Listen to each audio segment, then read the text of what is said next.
Super Saravana stores. இப்போது புதிய அறிமுகம் ஆச்சி ஹோட்டல் சாம்பார் 50 கிராம் ரூபாய் 20 மட்டுமே. சம்மர் வந்தாச்சு. What's your plan for this holiday? எங்க கிட்ட விட்டுருங்க, நாங்க பாத்துக்கிறோம்.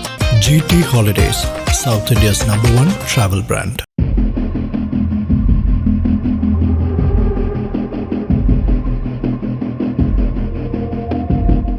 மத்திய பிரதேச மாநிலம் போபாலில் ஆகாஷ் மற்றும் மணமகள் சீமா ஆகியோருக்கு திருமண விழா சிறப்பாக நடைபெற்று கொண்டிருந்தது.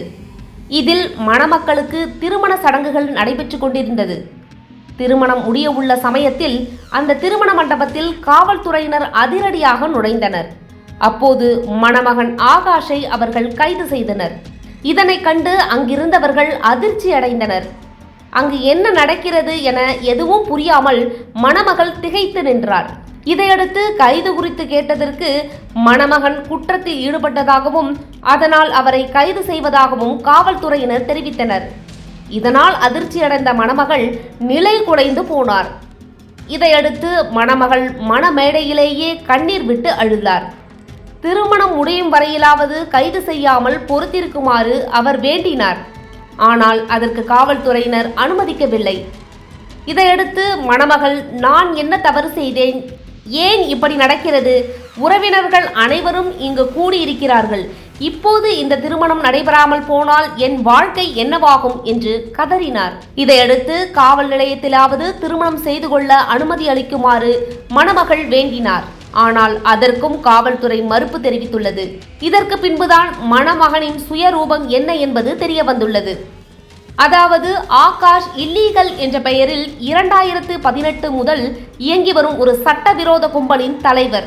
இந்த கும்பலில் 50க்கும் மேற்பட்ட இளைஞர்கள் உள்ளனர். அவர்கள் தங்கள் கழுத்தில் இல்லீகல் கும்பல் என்ற பச்சை குத்தி கொண்டுள்ளனர்.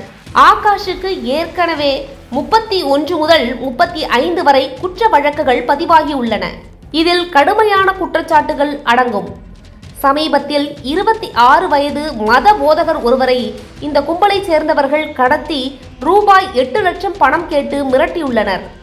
பணம் தராவிட்டால் பாலியல் புகாரில் சிக்க வைத்து விடுவோம் என்று அச்சுறுத்தியுள்ளனர். அந்த மத போதகர் தப்பித்து மார்ச் 11 அன்று காவல் நிலையத்தில் புகார் அளித்தார்.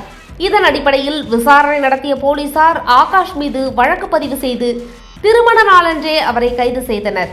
ஆகாஷ் கும்பலுடன் சேர்ந்து இந்த திருமணத்திற்காகவே பணத்தை ஏற்பாடு செய்ய இந்த கடத்தலை திட்டமிட்டதாக போலீசார் கூறுகின்றனர். அவருடன் ராஜன்ஜி தாகூர், அபிஷேக் உபாத்யாய், அபிஷேக் மீனா, நீரஜ் காங்கே, அமித் ஓஸ்வால் உள்ளிட்ட 5 அல்லது அதற்கு மேற்பட்ட கூட்டாளிகளும் கைது செய்யப்பட்டுள்ளனர். இந்த சம்பவம் போபாலில் பெரும் பரபரப்பை ஏற்படுத்தியுள்ளது. சீமா மனமுடைந்த நிலையில் உள்ளார். திருமணம் நின்று போனதால் அவரது வாழ்க்கை பாதிக்கப்பட்டுள்ளது. போலீசார் தீவிர விசாரணை நடத்தி வருகின்றனர். அனல் பறக்கும் செய்திகளை அப்டேட் செய்து கொள்ள நக்கீரன் களத்தை இப்பவே சப்ஸ்கிரைப் பண்ணுங்க.